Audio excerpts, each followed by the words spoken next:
yang dikasihi Tuhan. Shalom. Bagaimana kabar Bapak Ibu pagi hari ini? Dahsyat, luar biasa, puji Tuhan. Saat ini saya mau ajak Bapak Ibu masuk dalam hadirat Tuhan. Kita mau menyembah Dia. Kita mau mengatakan, ku yakin Kau hadir di sini Tuhan. Dan kami percaya kemenangan demi kemenangan akan Tuhan sediakan bagi kita. Amin.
Bapak Ibu untuk bangkit berdiri bersama-sama dengan segenap hati katakan,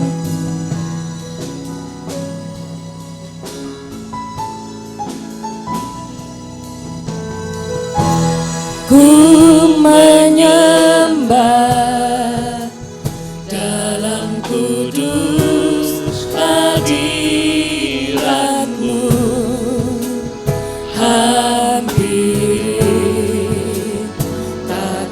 kasih karunia-Mu Bapa.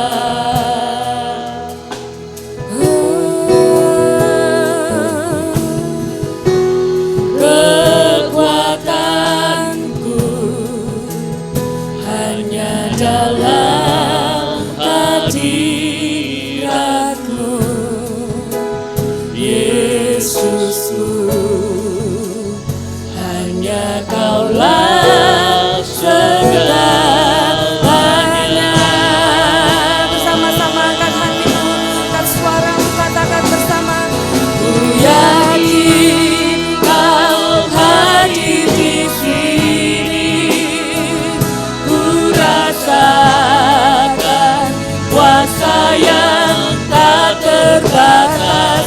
Ku yakin Kau nyata di sini, kemenangan terjadi. Ku yakin Kau hadir di sini. Kau melihat setiap hati kami. Ku rasakan kuasa yang tak terbatas. Ku yakin Kau nyata di sini, kemenangan terjadi. Sekali lagi ku yakin Kau hadir. Amin. Terima kasih Tuhan buat kehadiran-Mu. Itu cukup bagi kami. Kuasa yang tak terbatas. Ku yakin Kau nyata di sini,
Ku yakin Kau hadir di sini. Ku rasakan kuasa yang tak terbatas. Ku yakin Kau nyata di sini. Kemenangan terjadi di sini. Ku yakin, sekali lagi, ku yakin Kau hadir di sini. Amin. Ku rasakan Terima kasih Tuhan. tak terbatas. Ku yakin Kau nyata di sini. Kemenangan terjadi. Sekali lagi dengan segenap hati katakan, ku yakin Kau hadir di sini. Kami rasakan kuasa-Mu Tuhan, kuasa yang tak terbatas. Ku yakin Kau nyata di sini. Kemenangan terjadi di sini. Kesembuhan terjadi di sini. Pemulihan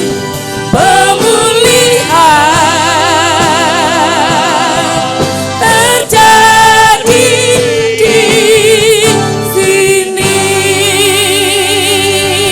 Haleluya. Terima kasih Yesus. Terima kasih Tuhan. Terima kasih, kami tahu kalau Engkau hadir di tengah-tengah kami, maka akan ada kemenangan demi kemenangan yang akan kami lihat di dalam hidup kami. Terima kasih Tuhan, kami siap bersuka cita dan bersorak-sorai di dalam Engkau. Di dalam nama Tuhan Yesus Kristus kami berdoa. Haleluya. Amin. Berikan sorak-sorai yang paling mulia bagi Yesus. Bapak Ibu siap bersuka cita pagi hari ini. Amin. Berikan senyum, berikan salam buat kanan kiri. Salam mungkin salam dari jauh, enggak apa-apa ya Bapak Ibu. Iya. Yuk.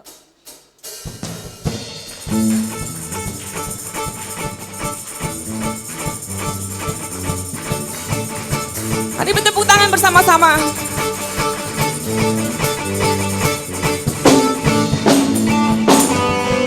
Haleluya.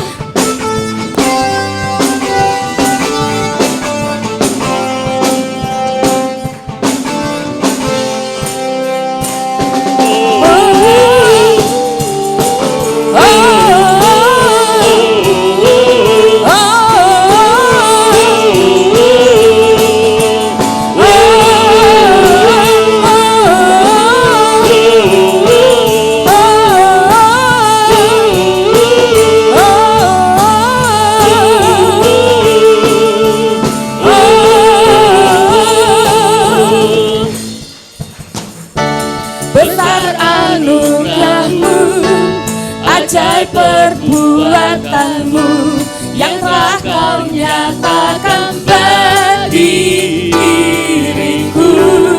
Ku kagum akan-Mu, akan kebaikan-Mu. Hidup baru Kau beri, Kau telah ubah ratapku jadi tarian, hapus segala dosa dan masa laluku. Kini ku jadi lebih dari pemenang. Sekarang ku bersuka, sekarang ku bernyanyi, ku berikan hidupku bagi-Mu, bagi kemuliaan-Mu, sorak kemenangan. Berikan bagi-Mu, hidupku takkan sama lagi. Ku jadi lebih dari pemenang.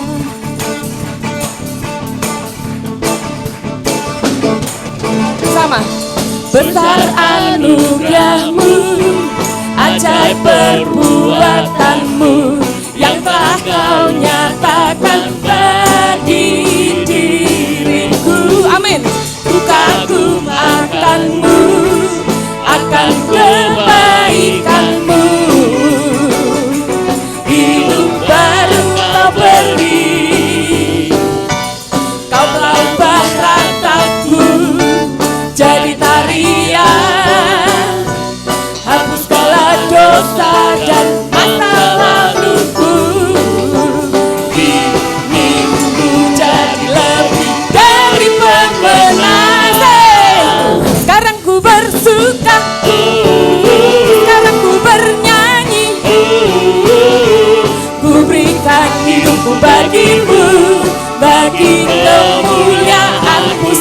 kemenangan.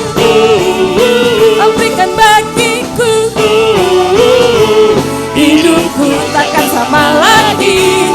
Ku jadi lebih dari pemenang.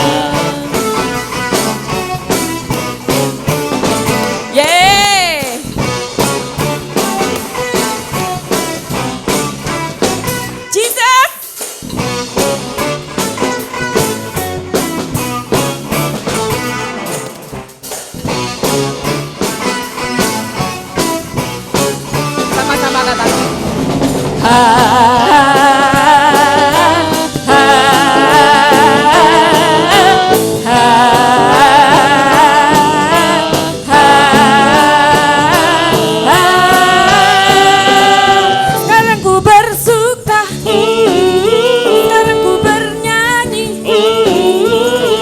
ku berikan hidupku bagimu, bagi kemuliaan-Mu. Sorak kemenangan, Kau berikan bagiku, hidupku takkan sama lagi. Ku jadi lebih dari pemenang. Sekarang ku bersuka, sekarang ku bernyanyi, ku berikan hidupku bagimu, bagi kemuliaan-Mu. Sorak kemenangan, Kau berikan bagiku, hidupku takkan sama lagi. Ku jadi lebih dari pemenang.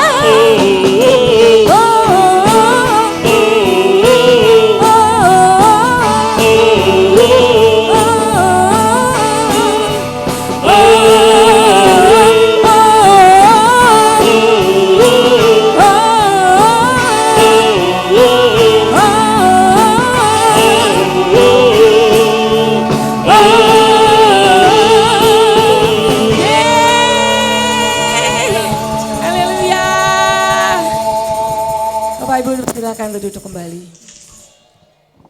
Bersama-sama kita persiapkan hati kita untuk mendengarkan firman-Nya pagi hari ini. Kami percaya Roh Kudus Kau hadir di tengah-tengah kami.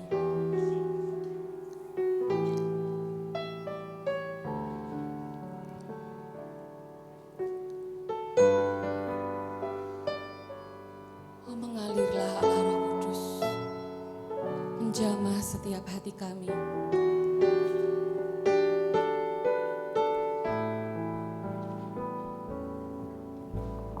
Roh Kudus, Kau hadir di sini,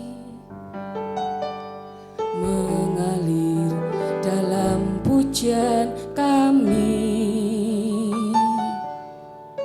Berhembuslah, berkaryalah, Roh Kudus, nyatakanlah sekarang. Roh Kudus, Kau hadir di sini, mengalir dalam pujian kami. Berhembuslah, berkaryalah, Roh Kudus, nyatakanlah sekarang. Roh Kudus, penuhi, Roh Yesus, urapi, jamahlah setiap hati kami, mengalirlah sekarang. Mari saya ajak Bapak Ibu untuk bangkit bersama-sama. Katakan dengan segenap hatimu. Roh Kudus, Kau hadir di sini. Oh, mengalir dalam pujian kami. Berhembuslah, berkaryalah, Roh Kudus, nyatakanlah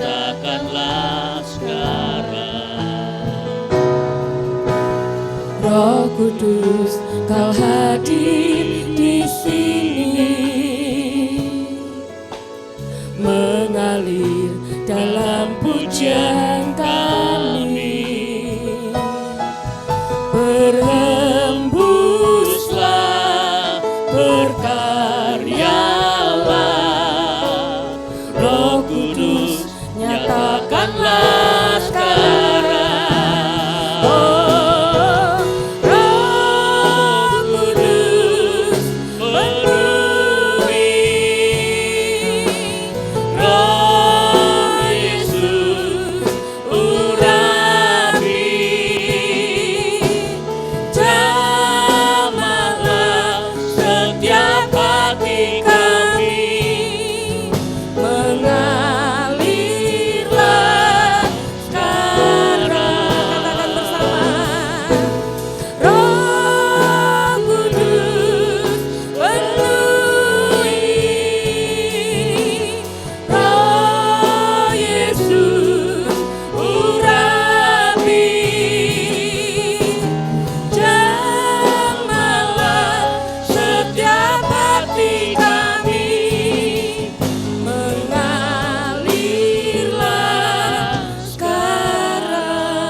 Katakan, Roh Kudus penuhi, Roh Yesus urapi, jamahlah setiap hati kami, mengalirlah sekarang. Sekali lagi katakan bersama-sama, Roh Kudus. Roh Kudus penuhi,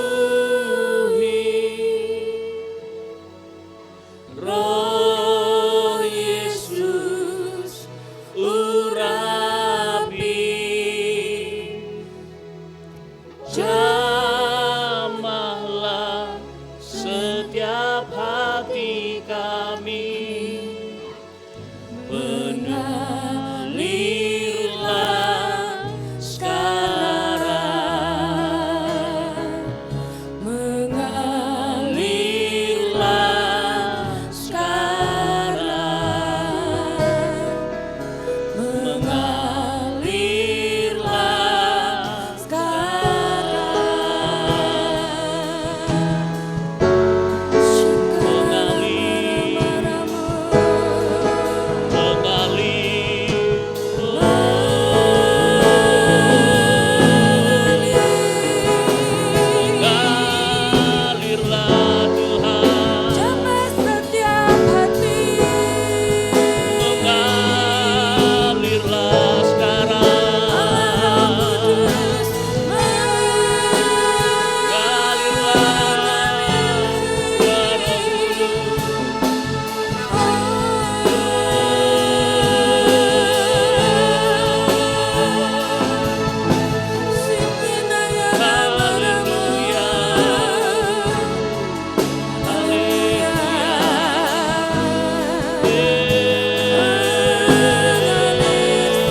Sembah Dia, sembah Dia. Ku menyembah-Mu ya Tuhan. Kau yang layak disembah, segala kemuliaan hanya bagi nama-Mu Yesus. Yesus, ku menyembah-Mu. Engkau yang layak disembah, segala kemuliaan bagi nama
yang layak disembah, segala kemuliaan hanya bagi nama-Mu ya Tuhan.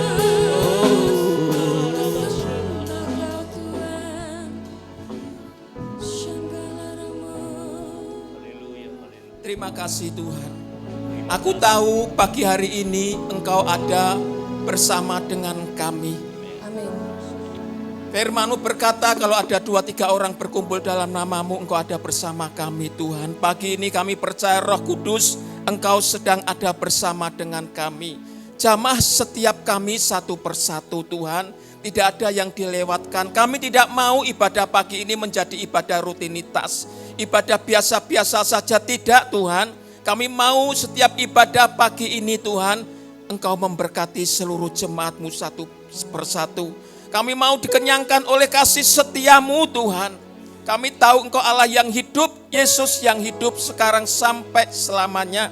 Kami mau diberkati oleh Tuhan, anak-anak-Mu pagi hari ini Tuhan. Maka urapilah hamba-Mu Tuhan, memberikan roh hikmat, roh wahyu, roh pengertian, supaya hamba tidak salah menyampaikan. Dan urapan yang sama Kau berikan kepada seluruh jemaat-Mu satu persatu Tuhan. Supaya setiap firman yang ditaburkan itu boleh terpaku di setiap hati kami. Dan hidup kami boleh bertumbuh, berbuah. Dan kami boleh memuliakan nama-Mu Tuhan. Terima kasih sekali lagi kami mengundang Kau hadir di tengah-tengah kami Allah Roh Kudus. Engkau menyertai dan memberkati kami. Dan sekarang segala kuasa apapun yang bukan dari Tuhan, kuasa-kuasa kegelapan Engkau yang mengganggu firman ini diberitakan dalam nama Tuhan Yesus. Aku ikat kuasa-Mu dan aku perintahkan Kau tinggal di luar. Kau tidak boleh ada di tempat ini. Hanya Roh Kudus yang melayang-layang, yang menjamah kami. Terima kasih Tuhan Yesus. Hamba siap sampaikan firman-Mu. Dalam nama Tuhan Yesus kami berdoa. Amin. Silakan duduk Bapak Ibu, selamat pagi.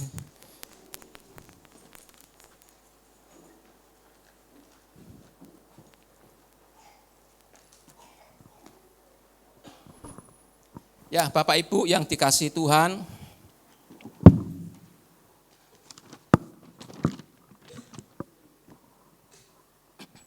firman Tuhan pagi ini saya beri judul, bisa ditampilkan, ketekunan mencari Tuhan tidak akan sia-sia, saudaraku. Ya, ketekunan mencari Tuhan tidak akan sia-sia. Nah, Bapak Ibu yang dikasihi oleh Tuhan, Tuhan Yesus itu hidup, saudaraku. Dia tidak mati.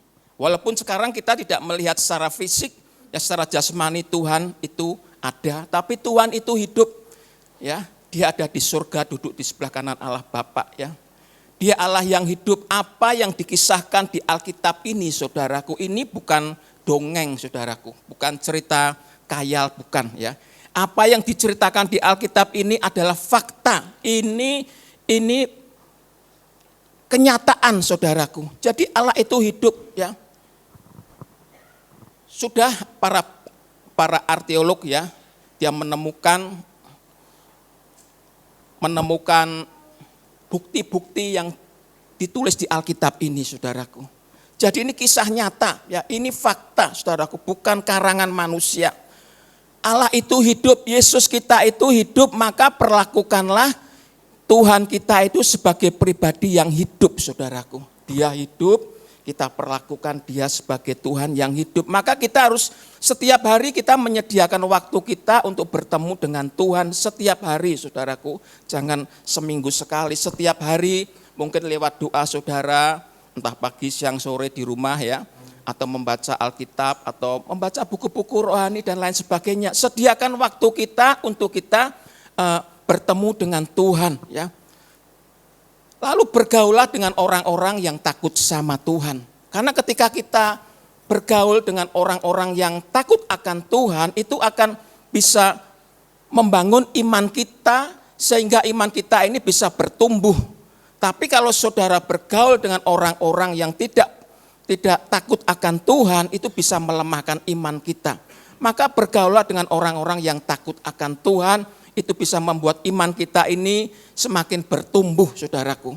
Jadi carilah Tuhan ya.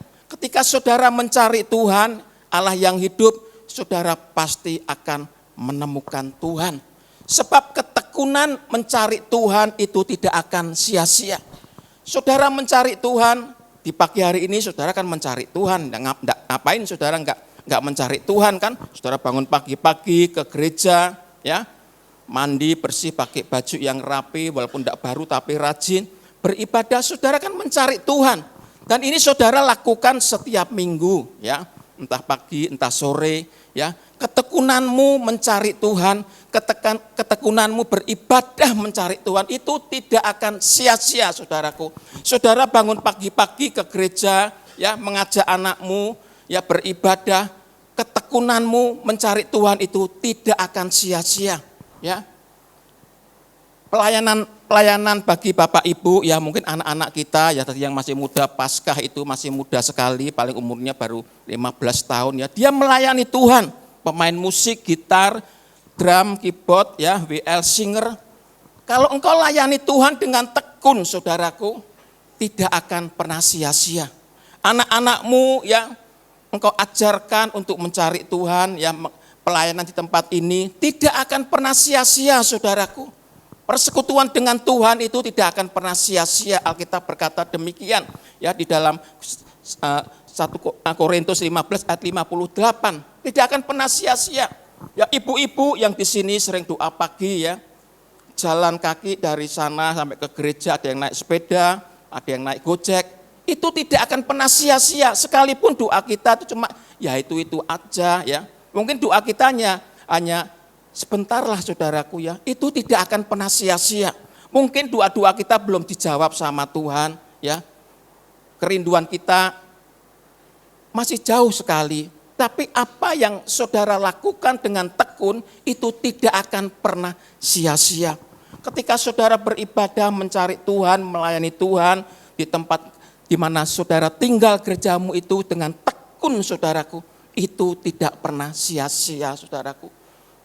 Alkitab mengatakan persekutuan dengan Tuhan itu tidak akan pernah sia-sia, saudaraku. Jadi apa yang saudara lakukan, saudara mengajar anak-anakmu untuk sekolah minggu, beribadah kepada Tuhan, cuma sekolah minggu anak-anakmu. Mungkin di sana cuma menyanyi, tepuk tangan, mungkin yang diceritakan gurunya apa yang juga setengahnya mungkin kurang mengerti. Tapi apa yang kamu lakukan itu oleh anak-anakmu nantinya tidak akan pernah sia-sia. Jadi saudaraku, ketekunan mencari Tuhan itu tidak akan sia-sia, saudaraku. Bapak Ibu yang dikasihi oleh Tuhan, hari ini saya akan membahas apa dampak ketekunan mencari Tuhan. Ya, bisa di next, ya. Apa dampak ketekunan mencari Tuhan? Yang pertama adalah hidup kita akan menemukan Tuhan. Ketika kita tekun mencari Tuhan, maka saudara akan menemukan Tuhan. Saudara akan menemukan Tuhan yang tidak kelihatan ini, saudaraku. Saudara akan menemukan Tuhan, ya. Yeremia 29 ayat 13 berkata demikian. Apabila kamu mencari aku, kamu akan menemukan aku, ya. Apabila kamu menanyakan aku dengan segenap hati. Segenap hati di sini saya garis bawahi, ya. Apabila kamu mencari aku, apabila kamu mencari Yesus, kamu akan menemukan Yesus. Apabila kamu menanyakan Yesus dengan segenap hati. Kalau saudara mencari Tuhan dengan segenap hati, tulus, ada kerinduan, kehausanmu akan Tuhan, mencari Tuhan, Alkitab berkata, kamu akan menemukan Tuhan, saudaraku. Ya, ini Alkitab yang berkata. Saudara mencari Tuhan, ya, tidak akan sia-sia, ya. Saudara akan menemukan Tuhan, saudaraku. Bapak Ibu yang dikasihi Tuhan, jadi orang yang sungguh mencari Tuhan, dia akan menemukan Tuhan. Mungkin saudara cara mencari Tuhan dengan berdoa di rumah setiap hari, ibu-ibu yang mungkin ngurusi rumah tangga, berdoa, baca firman Tuhan. Sekalipun yang dibaca itu mungkin hanya satu lembar, dan kita enggak mudeng itu apa sih Alkitab itu, katanya seperti itu. Mungkin doa kita cuma hanya 1 menit, ya. Tapi kalau itu kau lakukan dengan tekun, saudaramu, itu tidak akan pernah sia-sia, saudaraku. Ibu-ibu yang rajin, ya, mendoakan suamimu, istrimu, atau setiap malam atau setiap pagi, setiap apa, ketika engkau berkumpul dalam rumah tangga, engkau membangun misbah keluarga, kalau itu kau lakukan dengan tekun, tidak akan pernah sia-sia. Alkitab mengatakan apabila kamu mencari aku, kamu akan menemukan aku, saudaraku. Menemukan Tuhan itu berarti kita mengalami perjumpaan dengan Tuhan secara real, nyata, saudaraku. Jadi menemukan Tuhan itu kita mengalami perjumpaan dengan Tuhan secara nyata, bukan fantasi, saudaraku, secara nyata. Contoh di dalam Alkitab seperti Abraham, Musa, Elia, ya. Itu orang-orang yang menemukan Tuhan, ya. Hidup mereka itu bergaul dengan Allah, mengalami perjumpaan dengan Allah secara nyata, saudaraku. Mungkin saudara berkata, lah itu kan Abraham, ya, itu kan Musa, ya, itu tokoh-tokoh dalam Alkitab, lah saya siapa? Bisa, saudaraku. Kalau saudara, Alkitab mengatakan kalau engkau mencari Tuhan dengan segenap hati, kamu akan menemukan Tuhan. Kalau saudara mencari Yesus, engkau akan menemukan Yesus, ya. Jadi menemukan Tuhan itu adalah ketika saat kita berdoa, saat kita mungkin baca firman, kita mencari Tuhan dengan tekun, itu tidak akan pernah sia-sia, saudaraku. Bapak Ibu yang dikasihi Tuhan, kita tidak boleh merasakan cukup dengan pengetahuan tentang Tuhan, ya, yang kita dapatkan mungkin dari literatur atau baca atau kita sekolah di STT, ya. Itu baik, saudaraku, tapi itu belum cukup pengetahuan tentang Tuhan. Kita harus mengalami perjumpaan dengan Tuhan secara nyata, saudaraku. Saudara dan saya harus mengalami perjumpaan dengan Tuhan. Jadi orang yang berjumpa dengan Tuhan, hidupnya itu pasti akan berbeda, saudaraku.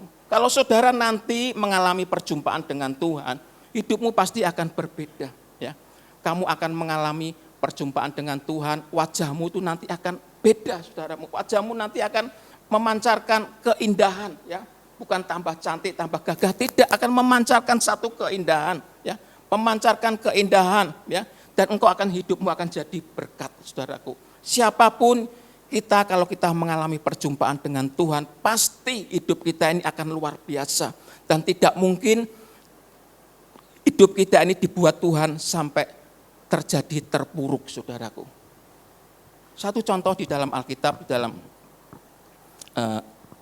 Matius 13 ayat 44. Di situ dikisahkan Matius 13 ayat 44, seorang yang sedang pergi ke ladang, ya. Ketika dia di ladang, ya, nah ini ya tampil, ya. Dia di ladang, dia menemukan harta karun, saudaraku. Lalu dia diuruk lagi bahasa Jawanya, ya. Lalu dia menjual harta bendanya, ya, untuk membeli ladang ini. Karena dia tahu di ladang itu ada harta yang sangat berharga sekali, saudaraku, sangat berharga. Dia menjual harga miliknya untuk membeli ladang ini. Nah, Bapak Ibu yang dikasihi Tuhan, ketika kita mencari Tuhan, kita menemukan Tuhan, ya, kita itu menemukan segalanya, saudaraku. Kita menemukan segalanya seperti dalam perumpamaan ini, ya, saya bacakan, ya.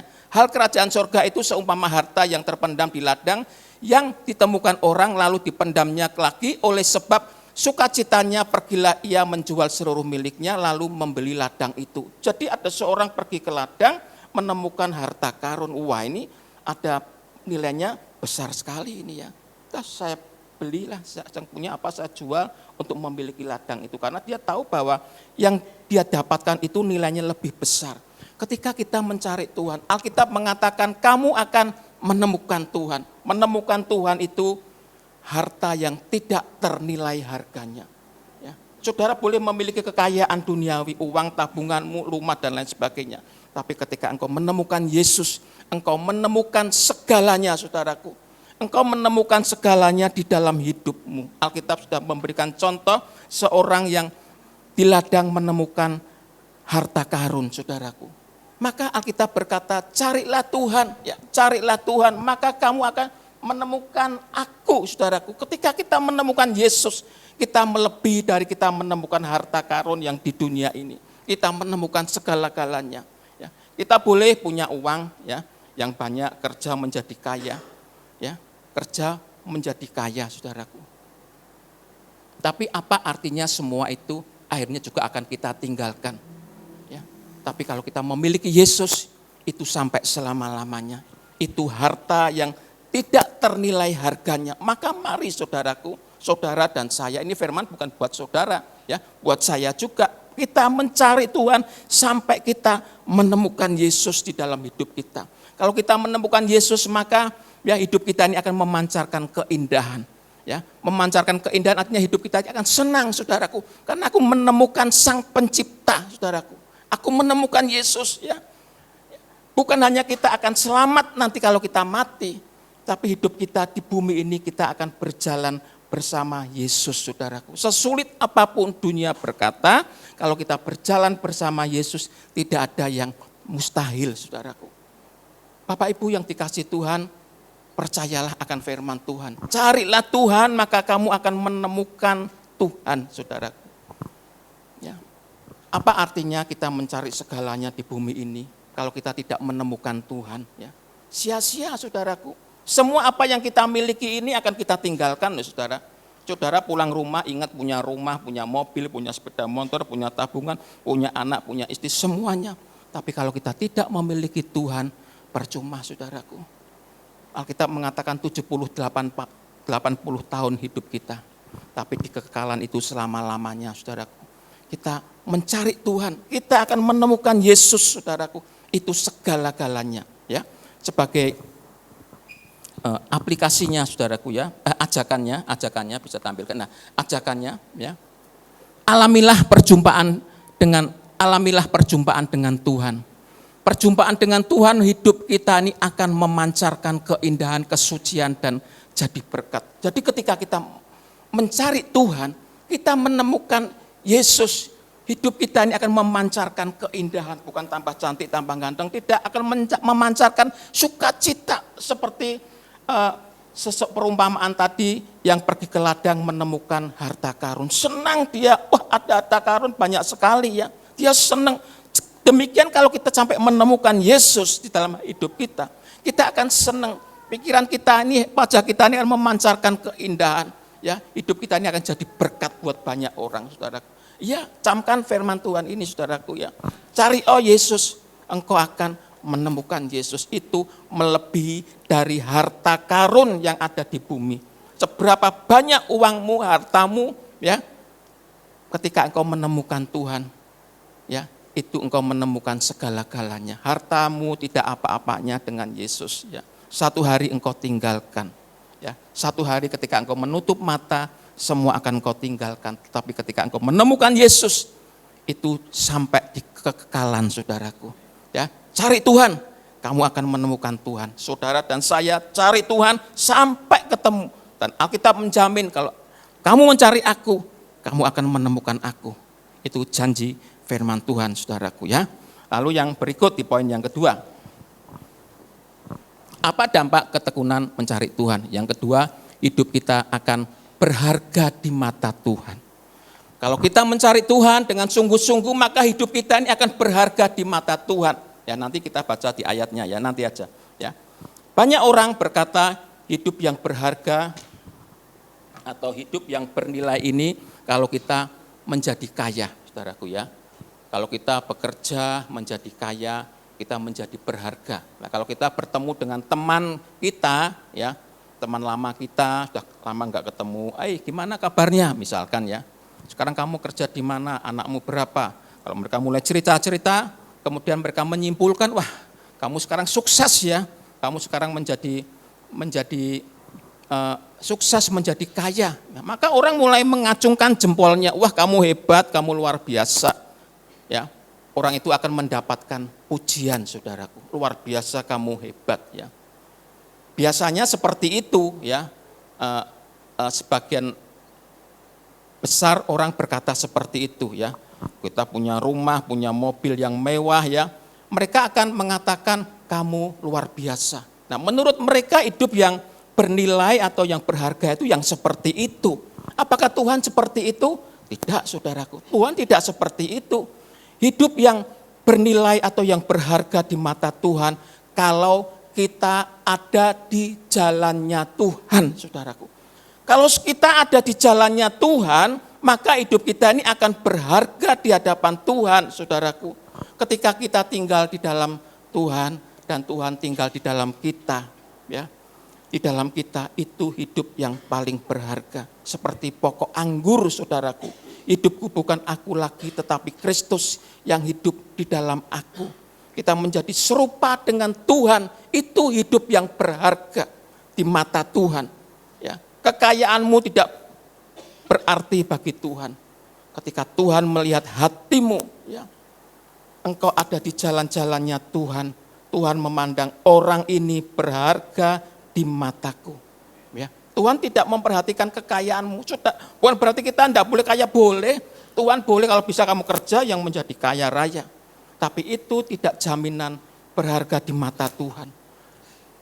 Ketika engkau berjalan di relnya Tuhan, maka engkau akan menjadi orang yang berharga di mata Tuhan. Tampilkan ayat ini, Yonatan. Saya akan bacakan ya.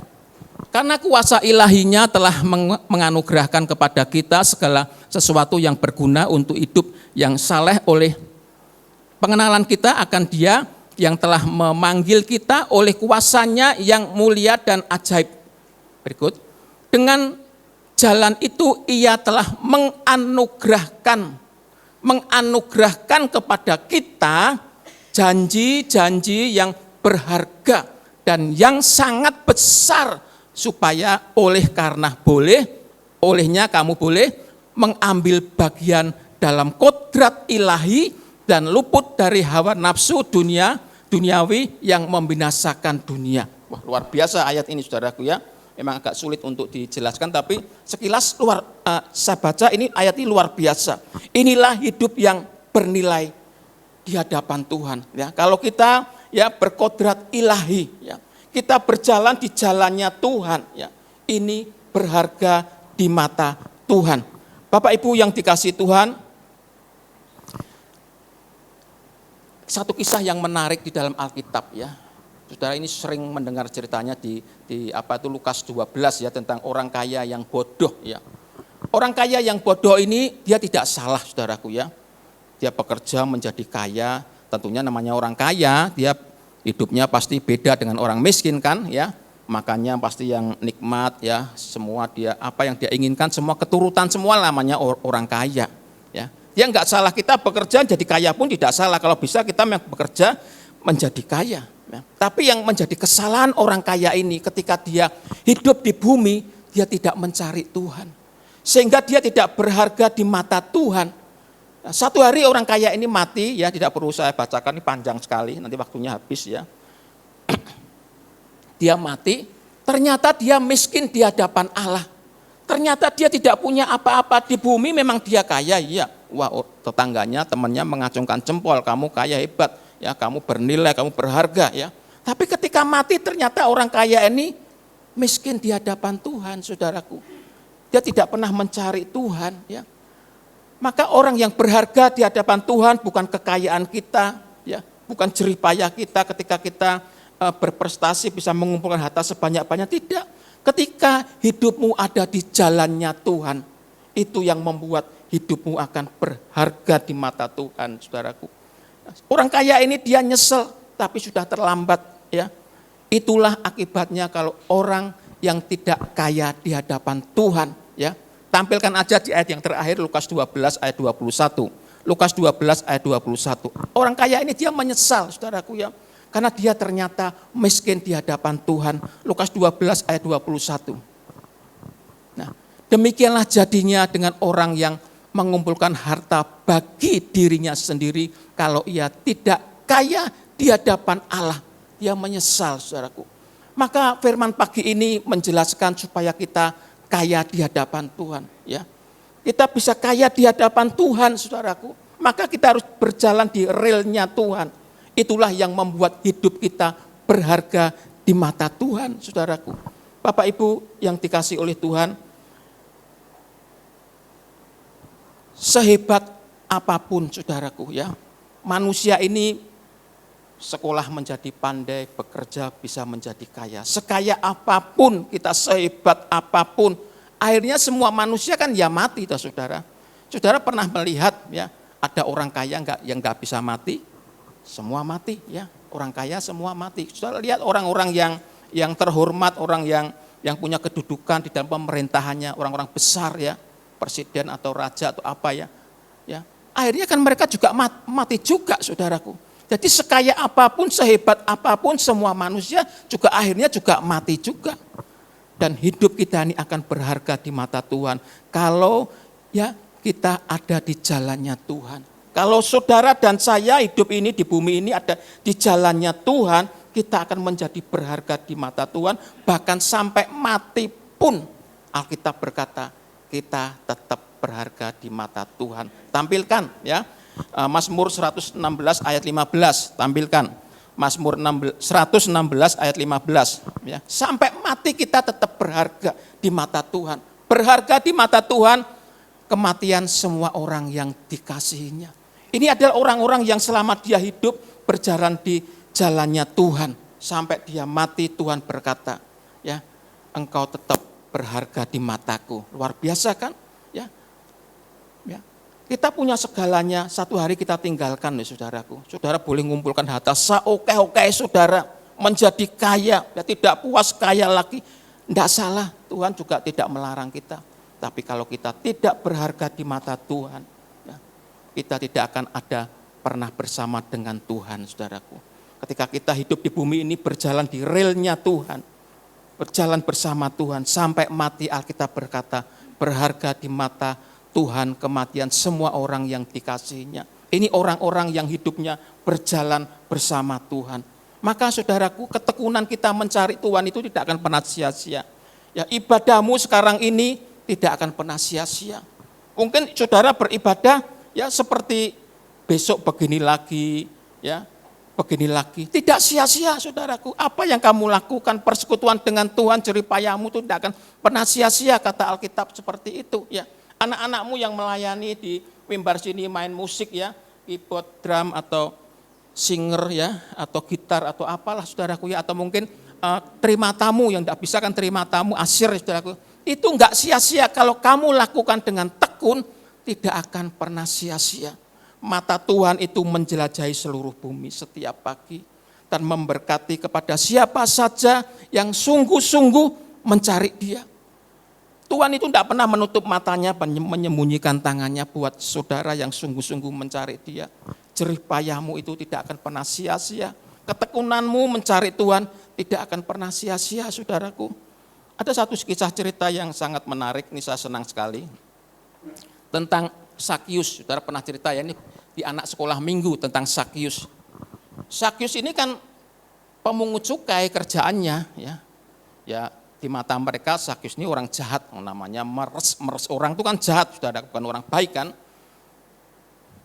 Dia orang jahat ini Sakyus ini ya, paling tidak orang yang kurang baik lah ya.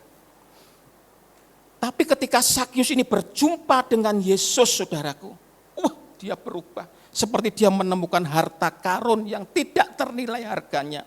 Ya. Uangnya dia jadi kecil. Yang dulu uangnya dia berkarung-karung, ketika dia melihat Yesus dan bertemu Yesus, kekayaannya dia jadi kecil, tidak berarti. Yesus bagi Sakyus adalah segala-galanya. Ya. Dia bisa menemukan Yesus, apalagi Yesus berkata nanti akan numpang di rumahmu, hatinya dia berbunga-bunga, senengnya ora kar-karuan. Dia menemukan harta yang tidak ternilai harganya. Sehingga Sakyus sampai berkata, Tuhan, ya, setengah dari apa yang aku miliki, aku akan berikan kepada orang miskin. Setengah loh, separuh ya. Kalau uangnya 1 karung, tinggal setengah karung. Dan apa yang pernah aku peras akan ku kembalikan 4 kali. Nah kalau 1 juta kan jadi 4 juta lah. Kalau orangnya ratusan banyak sekali. Berarti uangnya dia kan berkurang. Tapi enggak masalah bagi Sakyus. Dia menemukan Yesus, menemukan segalanya, saudaraku. Ini seperti perumpamaan kerajaan surga yang menemukan harta karun. Menemukan Tuhan itu menemukan segalanya. Maka Alkitab berkata, carilah aku, maka kamu akan menemukan aku. Carilah Yesus, maka kamu akan menemukan Yesus. Sakyus ini dia mencari Yesus. Ya, sampai dia manjat pohon karena orangnya pendek. Dia menemukan Yesus, dia menemukan segala-galanya. Sehingga kekayaannya dia tidak berarti ketika dia melihat Yesus. Dia adalah juru selamat dunia, saudaraku. Lain dengan orang pemuda yang kaya yang dikisahkan di dalam Matius 19 ayat 16 tadi. Sakyus itu Lukas 19 ayat 8 ya. Ini saya bicara tentang orang muda yang kaya, Matius 19 ayat 16. Orang muda ini kaya ya. Ketika dia bertemu dengan Yesus, ya sama dengan Sakyus, orang muda ini juga bertemu dengan Yesus, ya. Pemuda ini berkata kepada Yesus, ya, supaya beroleh hidup kekal itu kayak apa Tuhan? Ini kalau saya dramatiskan pakai bahasa kita ya. Tuhan, kalau aku mau hidup yang kekal bagaimana? Tuhan menjawab, ya, jangan membunuh, jangan berzina, ya. Hormatilah orang tuamu. Hukum Taurat itu ternyata orang muda yang kaya ini sudah melakukan semuanya. Saudara. Wah, luar biasa kan? Berarti bagus kan? Tapi Yesus berkata, kalau mau sempurna, jual hartamu, bagikan kepada orang-orang miskin. Maka dia sedih ketika Yesus mengatakan, jual hartamu, bagikan kepada orang-orang miskin. Dia lebih cinta kepada hartanya. Lebih cinta kepada uangnya daripada cinta Yesus. Dia takut miskin, tapi dia tidak takut binasa, saudaraku. Beda kan dengan Sakyus, uang enggak masalah. Berjumpa dengan Yesus adalah segalanya. Sakyus merasa dia menemukan harta yang tak ternilai harganya. Tapi pemuda ini ketika berjumpa dengan Yesus, dia mulai perhitungan. Aku lebih mencintai hartaku daripada aku mencintai Yesus. Beda. Maka ini pelajaran bagi kita, saudaraku. Ketika kita mau mencari Tuhan, kita akan menemukan Tuhan. Ya. Apa yang kita miliki di bumi ini, akhirnya kita akan tinggalkan. Maka perjuangkanlah kita, saudara dan saya, kita harus mencari Tuhan sampai kita menemukan Tuhan. Ya. Dengan melalui ibadah, doa, ya, di rumah, baca Alkitab, mencari Tuhan, tidak akan pernah sia-sia. Saudara akan menjadi orang yang berharga di mata Tuhan. Alkitab mengatakan sampai kita mati, kita tetap berharga di mata Tuhan. Itu yang harus kita pertahankan Tuhan, saudara, sampai hari ini, saudaraku ya. Hartamu boleh banyak, tapi ingat satu hari kamu tinggalkan. Satu hari saudara akan mengejamkan mata ya. Dibawa tidak. Sekarang mungkin belum masih sehat, tapi satu hari saudara akan mengejamkan mata, hartamu akan kamu tinggalkan. Tetapi kalau engkau memiliki Yesus, kamu memiliki segalanya. Yesus adalah segalanya. Kecil bagi Tuhan kalau Tuhan memberkati saudara, ya. Tuhan tinggal ngomong, jadi semuanya, ya. Maka carilah Tuhan selama dia masih bisa ditemui, ya. Ajakan saya di poin yang kedua ini, ya, ajakan saya, berjalanlah dengan Tuhan, ya, dengan Yesus, maka hidup kita akan berharga di mata Tuhan. Ya. Pesan firman Tuhan supaya saudara dan saya ini berjalan dengan Tuhan saja. Ya. Hidup kita ini akan berharga di mata Tuhan sampai nanti kita mati, kita tetap masih berharga di mata Tuhan, saudara. Ya.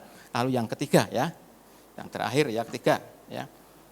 Dampak ketekunan mencari Tuhan? Yang ketiga, hidup kita tidak sia-sia di hadapan Tuhan. Hidup kita tidak sia-sia di hadapan Tuhan, saudaraku. Ketika kita mencari Tuhan, kita tidak akan pernah sia-sia di hadapan Tuhan. Yesaya 55 ayat 6 berkata, carilah Tuhan selama ia berkenan ditemui. Berserulah kepadanya selama ia dekat, saudaraku. Alkitab mengatakan, carilah Tuhan selama Tuhan itu berkenan ditemui. Berserulah kepadanya selama ia dekat, saudaraku. Ini kesempatan bagi kita kalau kita masih hidup di bumi ini, mari kita cari Yesus. Ya.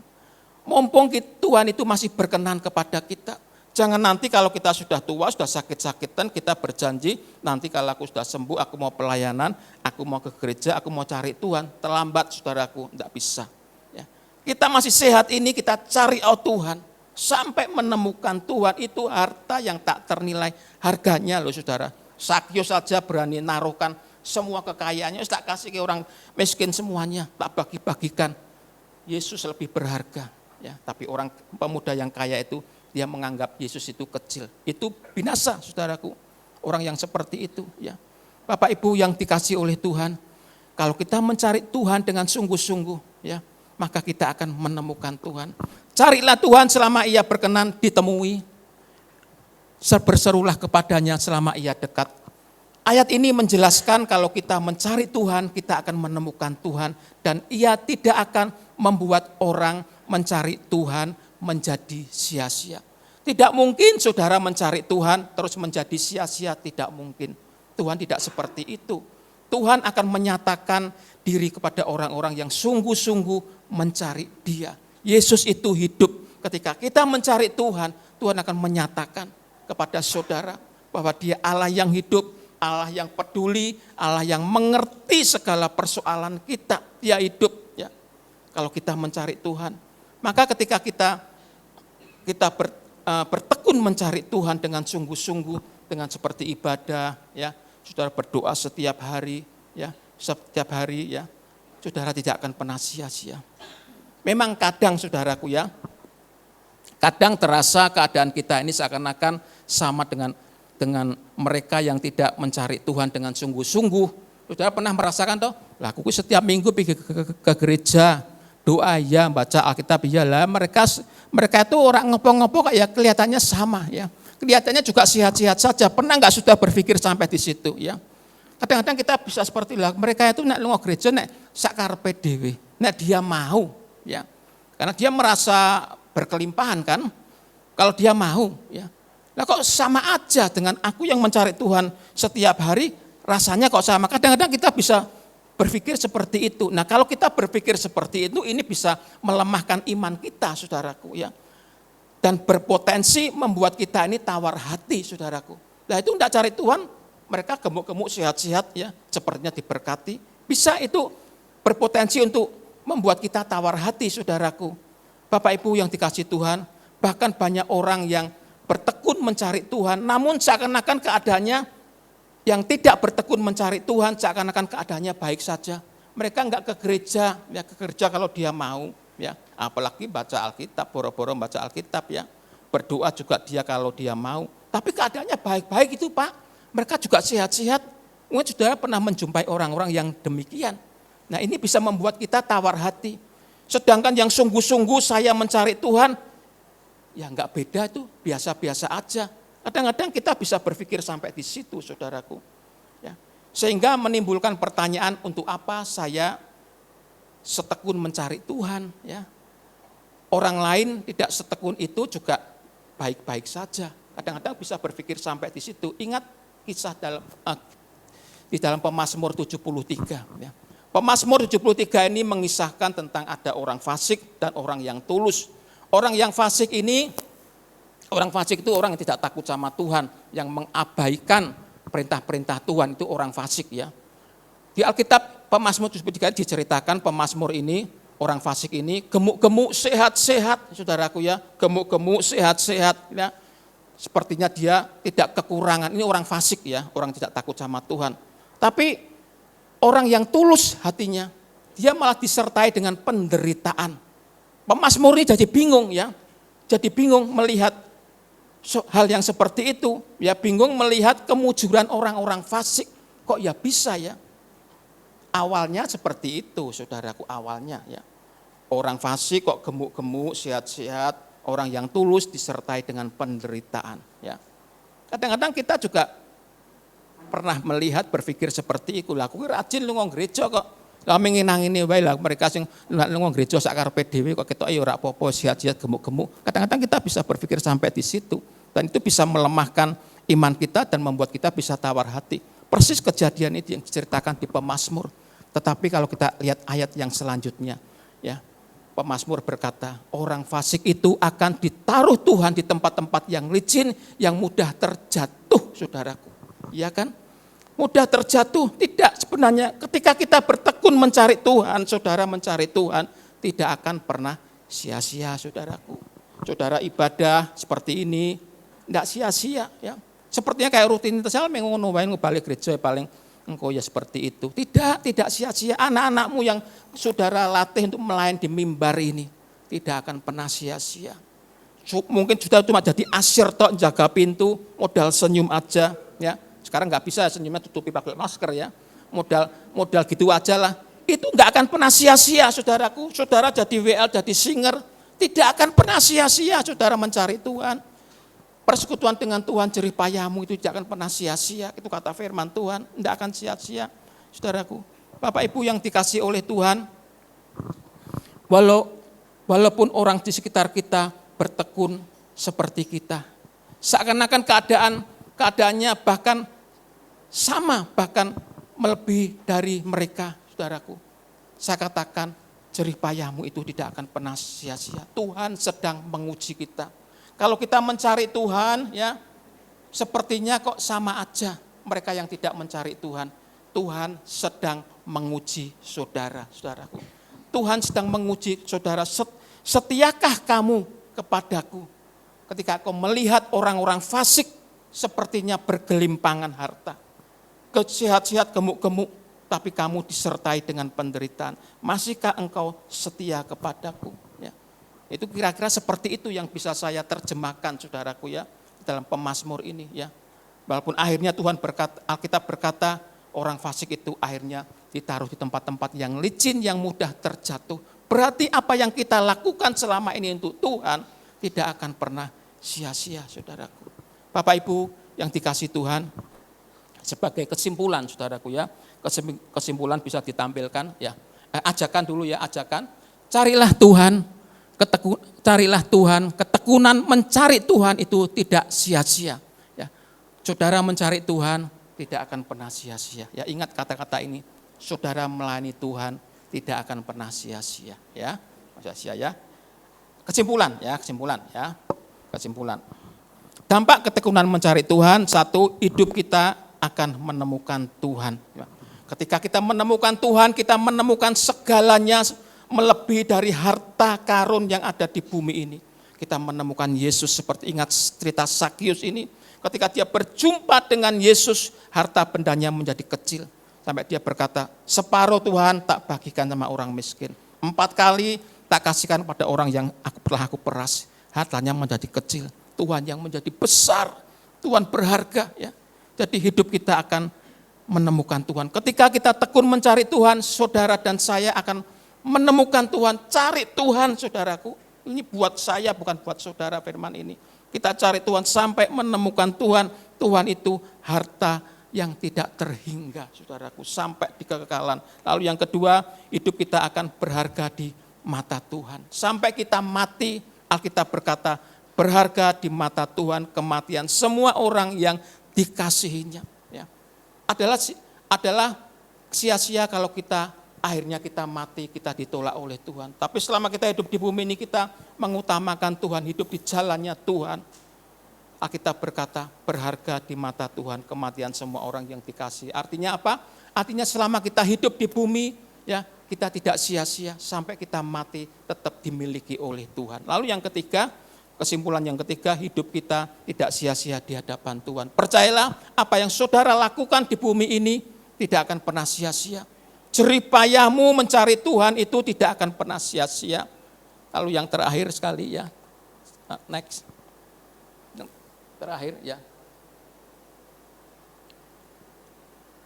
Percayalah apa yang kita lakukan di dalam Tuhan. Ketekunan mencari Tuhan tidak akan sia-sia. Tuhan pasti membuat kita beda. Tidak mungkin hidup kita ini menjadi terpuruk, saudaraku. Jerih payahmu enggak pernah sia-sia, ya. Jangan kita bosan mencari Tuhan. Jangan bosan kita beribadah, jangan bosan melayani. Mungkin ada orang-orang yang tidak kita sukai, ya, di dalam sepelayanan karena beda pendapat, ya. Enggak apa-apa, ya. Kita tidak melayani manusia, kita melayani Tuhan, ya. Apa yang saudara lakukan selama ini, doamu di rumah, walaupun di rumah, ya, itu tidak akan pernah sia-sia. Mungkin doamu hanya 1 menit, kamu membaca firman Tuhan hanya 1 lembar dan enggak mudeng, ini apa nih kata firman Tuhan. Tapi sekali lagi tidak akan pernah sia-sia. Ya, kamu berdoa, mungkin doamu cuma ya itu, wong namanya wong enggak bisa, ya. Tapi tidak akan pernah sia-sia. Anak-anakmu yang kau ajarkan untuk sekolah minggu itu tidak akan pernah sia-sia. Dia suatu hari akan menuai, ya. Tidak akan pernah sia. Pelayananmu mungkin cuma jaga pintu, enggak pernah sia-sia. Persekutuan dengan Tuhan, jerih payahmu tidak akan pernah sia-sia, kata firman Tuhan. Ya. Amin. Tuhan Yesus memberkati saudara. Mari kita akan berdoa. Tim musik bisa maju ke depan. Bapa di surga, Allah yang aku sembah di dalam nama Tuhan Yesus. Firman-Mu sudah kami sampaikan Tuhan. Mengajar kepada kami supaya kami tetap bertekun mencari Tuhan. Karena ketekunan mencari Tuhan itu tidak akan pernah sia-sia Tuhan. Jeripaya kami tidak akan pernah sia-sia. Engkau tidak pernah menutup mata kami, menutup matamu dan menyembunyikan tanganmu untuk kami semuanya Tuhan. Dan kami percaya Tuhan hidup kami ada di dalam tangan-Mu. Tancapkan firman ini kepada seluruh jemaat-Mu Tuhan satu persatu. Supaya hidup kami semakin hari semakin berkenan kepadamu Tuhan. Terima kasih, inilah kebenaran firman-Mu yang sudah hamba sampaikan. Meteraikan Tuhan firman-Mu. Hamba berdoa di dalam nama Tuhan Yesus. Mari kita akan bangkit berdiri, kita akan nyanyikan satu lagu.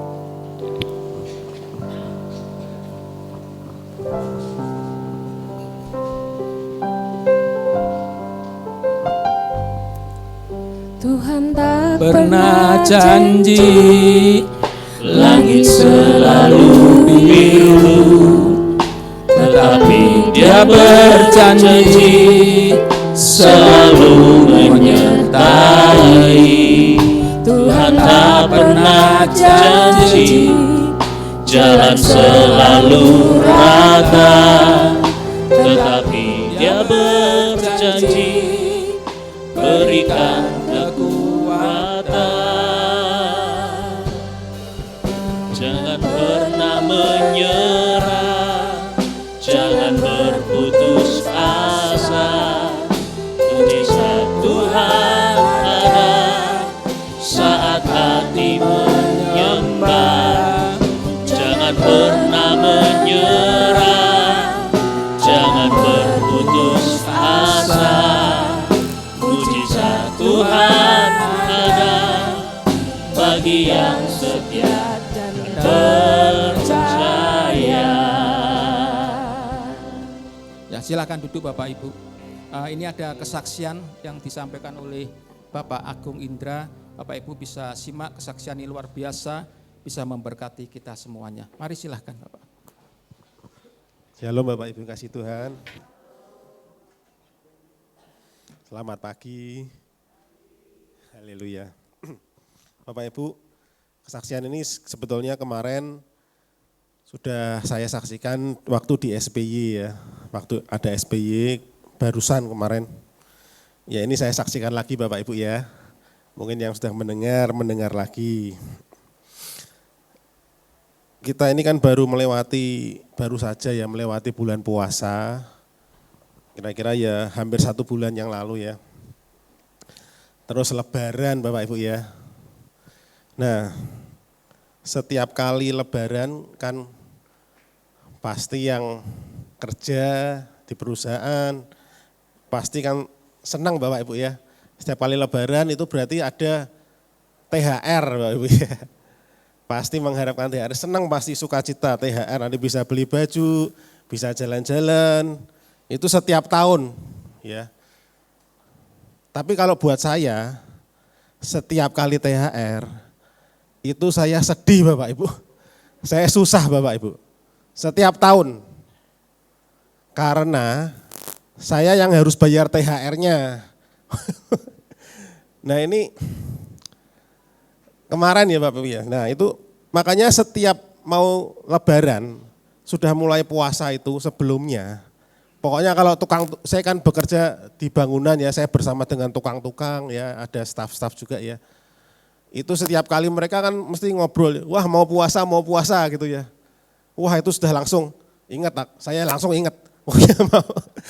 Nah itu langsung saya nabung Bapak Ibu, selalu saya nabung. Saya kumpulkan, langsung saya kumpulkan ya sebulan 2 bulan sebelumnya. Karena buat saya Bapak Ibu itu cukup besar. Karena bayangin Bapak Ibu kalau satu proyek ya, satu pekerjaan itu ada 20 tukang misalnya ya. Kalau saya pas dapat misalnya 5-6 proyek, itu berarti berapa orang? Semuanya minta THR loh Bapak Ibu.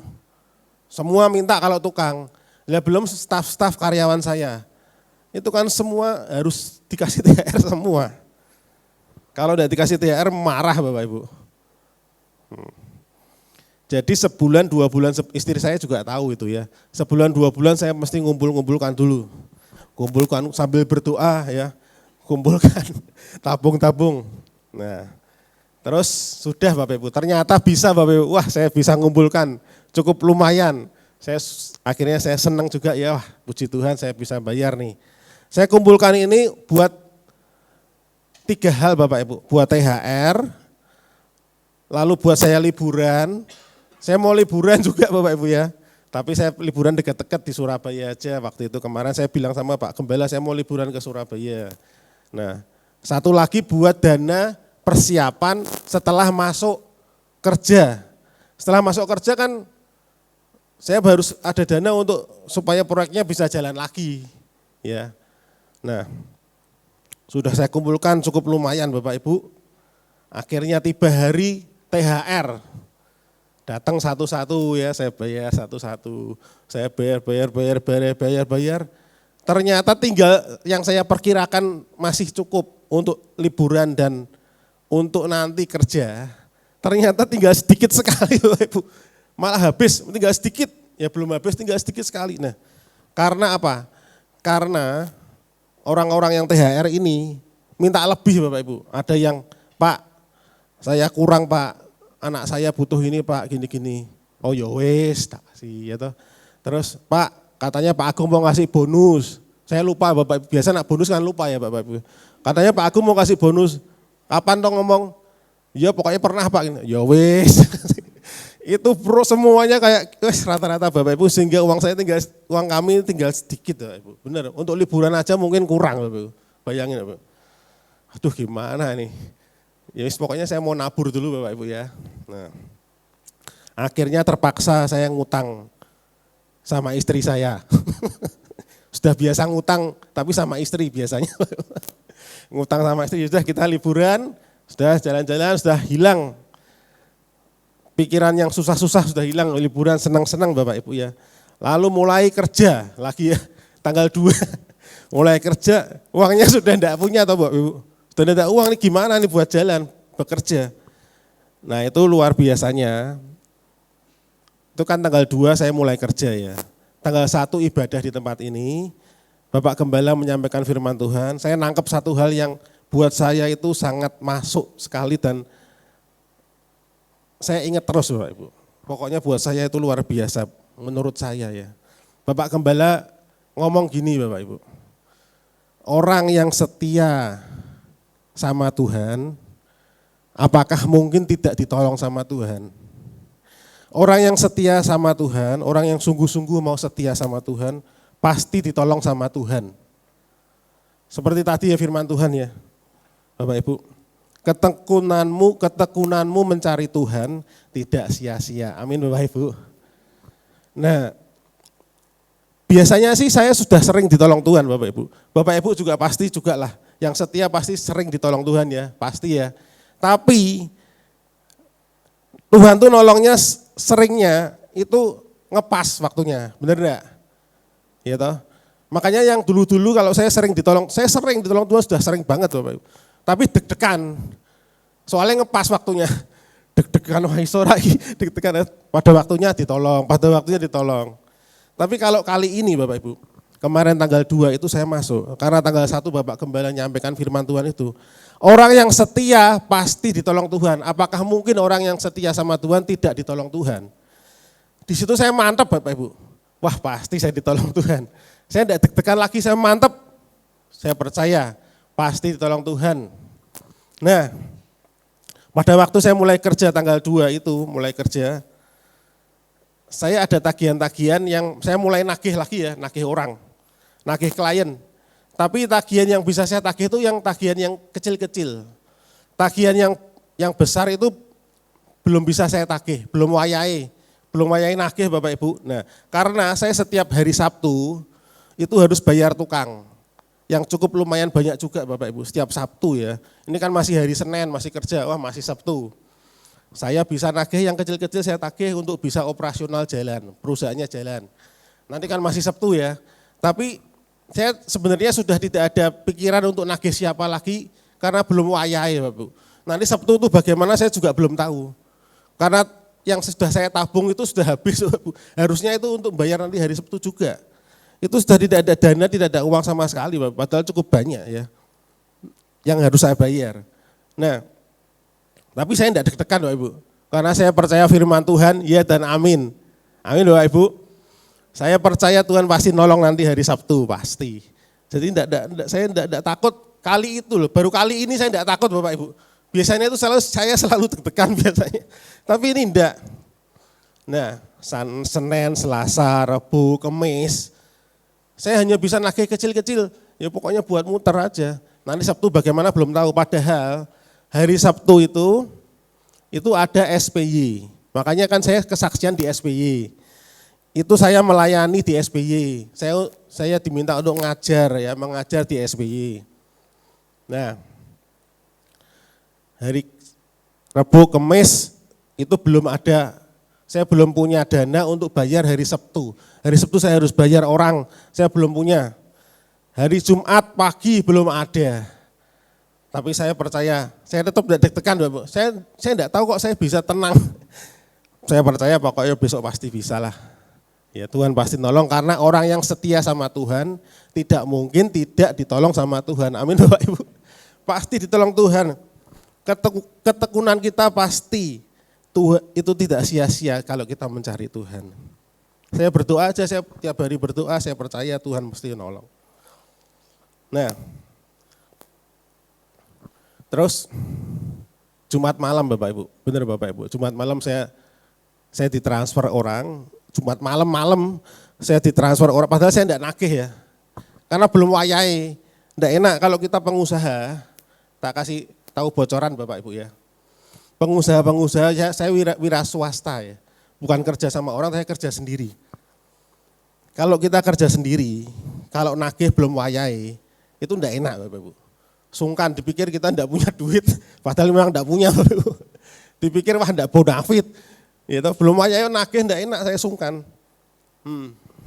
Makanya nanti Pak Andrian bilang, kalau kita lihat orang-orang yang punya duit kelihatannya enak ya. Belum tentu loh Bapak Ibu. Banyak yang punya, sebetulnya banyak juga yang orang kelihatannya punya duit tapi tidak punya Bapak, itu banyak Bapak Ibu. Seperti saya contohnya kelihatannya, wah punya perusahaan gitu, tapi kadang-kala tidak punya duit Bapak Ibu. Ya, nah, lalu sampai mana tadi ya Bapak? Ditransfer senang ya ditransfer. Ditransfer Jumat malam puji Tuhan. Lalu besoknya Sabtunya saya akan mengajar di sini dari pagi. Itu saya di sana di belakang sama David lagi nyetel. Saya di belakang tuh lagi sedang transfer tukang-tukangnya ditransferi Bapak Ibu ya. Di sana karena sudah ditolong Tuhan. Amin Bapak Ibu. Bayangin Bapak Ibu, saya ngajar di sini. Tuhan itu baik, Tuhan itu luar biasa. Apalagi yang saya bawakan waktu itu ngajar. Kalau kamu menabur pasti menuai gitu. Tapi di handphone saya, Pak bayarannya gimana Pak? Pak ini belum bisa bayar, gimana coba bayangin Bapak Ibu. Tapi kita yang setia mau melayani Tuhan pasti ditolong sama Tuhan, amin. Beri tepuk tangan buat Allah kita, haleluya. Sekali lagi Bapak Ibu, ketekunanmu mencari Tuhan tidak akan sia-sia, amin.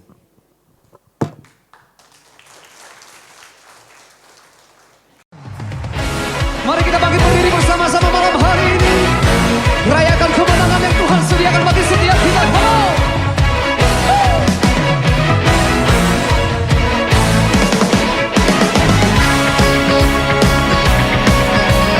Sebab Engkau satu-satunya Tuhan yang tak tertandingi oleh apapun di dunia ini.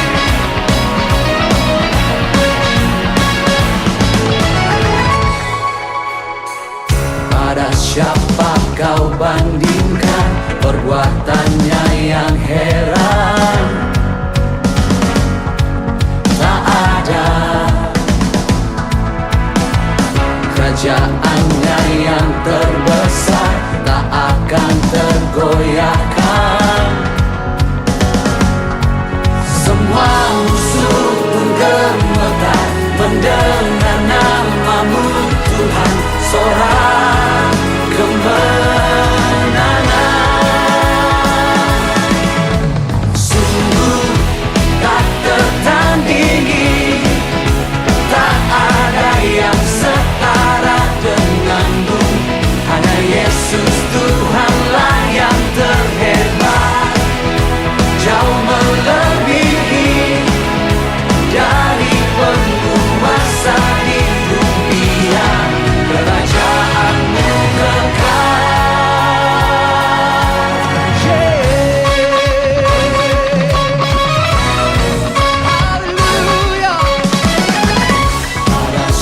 Apa kau bandingkan perbuatannya yang heran? Nyatakan tak ada kerajaannya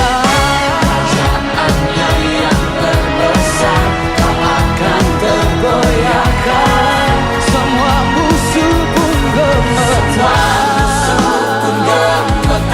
mendengar namamu Tuhan, sorak kemenangan tak tertandingi, sungguh tak tertandingi. Tak ada yang setara denganmu, hanya Yesus Tuhanlah yang terhebat, jauh melebihi dari penguasa di dunia, kerajaanmu kekal.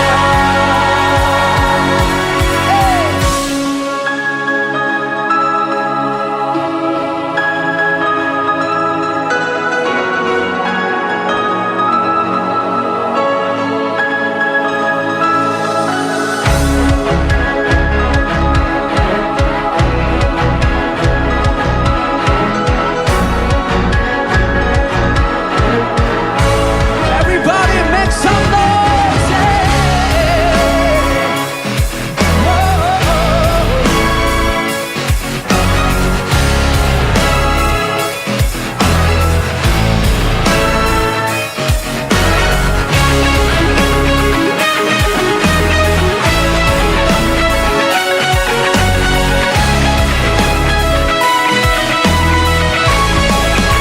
Mari sama-sama nyatakan,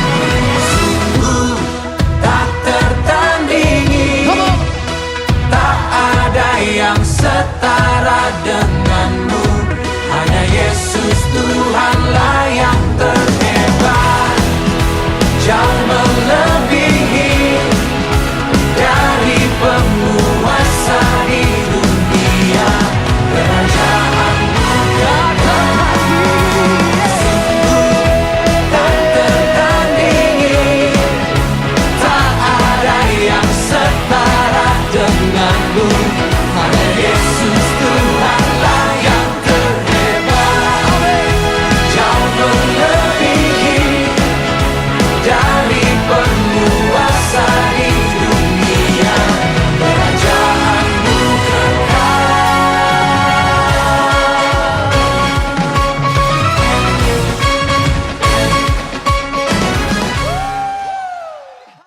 Puji Tuhan, pagi ini kita diberkati oleh firman Tuhan yang luar biasa dan kesaksian yang luar biasa.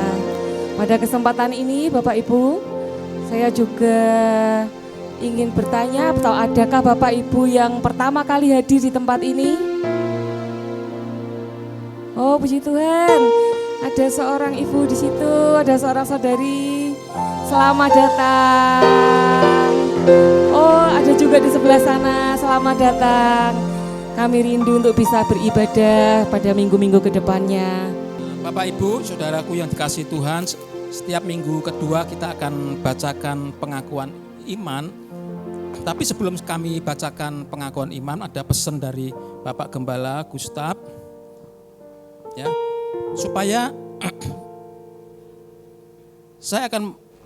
maksud saya nanti besok Kamis ada ibadah kenaikan Isa Al-Masih. Temanya adalah cetak biru gereja yang strategis. Nah, ringkasan khotbahnya saya akan bacakan Bapak Ibu ya. Saudara bisa simak kira-kira seperti apa nanti besok Kamis itu yang disampaikan oleh gembala kita ya. Saya akan bacakan ya. Sebelum kita membaca pengakuan iman ya. Judulnya adalah cetak biru gereja yang strategis. Membangun gereja yang mengubah hidup di dunia yang selalu berubah. Firman Allah selalu menjadi tempat yang terbaik untuk memulai. Firman Allah selalu berbicara lebih jelas dan berisi kebenaran dibandingkan apapun yang bisa kita kerahkan. Hal yang merupakan inspirasi Roh Kudus ribuan tahun yang lalu berbicara pada kita dewasa ini dengan relevansi yang mengejutkan. Sementara kita dan gereja kita bergeser dan relevansi yang pudar ke relevansi lainnya, sedangkan Alkitab selalu relevan. Setiap detik pada setiap abad. Alkitab hidup dan selalu relevan bagi semua zaman dan semua kebudayaan. Alkitab tidak pernah berubah. Prinsip yang tertulis di dalamnya tidak pernah berubah. Istilah blueprint umumnya digunakan oleh para arsitek untuk menyebut gambar rencana bentuk bangunan di atas kertas berwarna biru, sehingga dapat disimpulkan arti blueprint adalah gambar rencana secara jelas di atas kertas. Apakah hidup kita dan gereja sudah sesuai blueprint Allah? Yang kedua, apakah kita sudah tahu gereja yang strategis yang seperti apa yang digambarkan Alkitab? Dan kemudian kita membangun berdasarkan blueprint bagian itu. Itulah nanti ringkasan khotbah yang akan disampaikan oleh Bapak Gembala kita besok hari Kamis, ibadah kenaikan Yesus. Mari kita akan membaca pengakuan iman yang setiap minggu kedua dengan mengangkat tangan kita. 3, 4. Alkitab adalah firman Allah.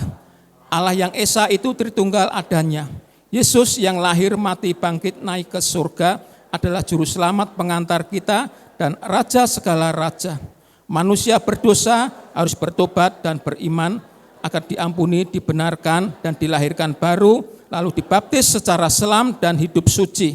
Bahasa roh adalah awal baptisan Roh Kudus. Gereja melakukan perjamuan kudus dan meyakini kesembuhan ilahi. Tuhan Yesus akan datang kembali dan kebangkitan tubuh, kerajaan 1000 tahun, hukuman kekal, hidup kekal. Ya, kita akan mengakhiri ibadah kita ini. Sebelum kita mengakhiri, mari kita akan berdoa buat persembahan. Bapa di surga, pagi ini kami membawa persembahan seluruh jemaat-Mu ke dalam rumah-Mu. Tuhan Yesus berkati persembahan kami, baik persembahan perpuluhan, diakonia, persembahan yang lain-lainnya Tuhan. Kau berkati persembahan jemaat-Mu Tuhan, kuduskan persembahan ini Tuhan, sehingga persembahan kami ini boleh menjadi persembahan yang menyenangkan hati-Mu. Apabila sebentar kami akan menyudahi ibadah pagi ini Tuhan, jemaat-Mu akan pulang ke rumah kami masing-masing. Jemaat-Mu sudah mendengarkan kebenaran firman Tuhan, supaya apa yang kami lakukan selama ini dalam mengiring akan Engkau tidak akan pernah sia-sia Tuhan. Berkati jemaat-Mu satu persatu. Sebentar kami akan pulang dan kami mau diberkati oleh Tuhan. Mari saudara, kita akan angkat kedua tangan kita. Kiranya Tuhan akan memberkati engkau di dalam segala pekerjaanmu, setiap usahamu, dan suamimu akan takut akan Tuhan. Istrimu akan diberkati Tuhan seperti pohon anggur yang subur. Anak-anakmu seperti tunas pohon zaitun. Anak-anakmu akan diberikan masa depan yang penuh dengan pengharapan. Anak-anakmu akan diberikan kepandaian. Dan Tuhan akan memberikan kebahagiaan di dalam rumah tanggamu. Sehingga rumah tanggamu semakin hari semakin baik dan tambah baik. Dan Tuhan akan menyertai engkau kemanapun engkau pergi. Sehingga kau tidak pernah kekurangan sesuatu yang baik yang daripada Tuhan. Dan sekarang pulanglah. Berkat yang dari Allah Bapa, kasih karunia dari Tuhan Yesus Kristus akan menyertai engkau sekarang sampai selama-lamanya. Yang percaya katakan amin. Tuhan Yesus memberkati. Selamat pulang, Tuhan Yesus memberkati.